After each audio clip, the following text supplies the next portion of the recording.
మన రైతు బ్రతుకు పూర్తి స్థాయిలో రోడ్డు పైకి వచ్చిన పరిస్థితి కనిపిస్తా ఉంది.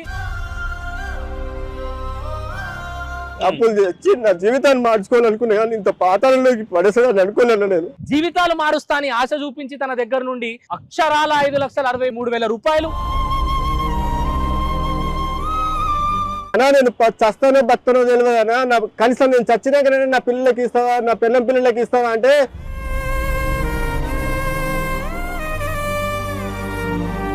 హలో హాయ్ నమస్తే, నేను మీ Vedant. Welcome to Vedant media. మరి ఈ రోజు చూసుకున్నట్టయితే పరశురామ్ తన ఒక రైతు. మీ అందరికీ చాలా స్పష్టంగా తెలుసు, శివకృష్ణ వెలుతురు ఈ వ్యక్తి తనను చాలా దారుణంగా 5,63,000 రూపాయలు తీసుకొని తనను మోసం చేయడం జరిగింది. ఈ రోజు మన రైతు బ్రతుకు రోడ్డు పాలవ్వడం జరిగింది. ఈ రోజు హైదరాబాద్ లో ఉన్నటువంటి సెక్రటేరియట్ ముందున్నారు. తనతో పాటు తన సోదరి కూడా ఉంది. ఒకసారి మాట్లాడదాం. పరశురామ్, అసలు ఏం జరిగింది? పరశురామ్ ఏంటి ఇప్పుడు గత 2 రోజుల నుంచి ఇంకా ఏం మాట్లాడట్లేదా? ఏం జరుగుతుంది అసలు?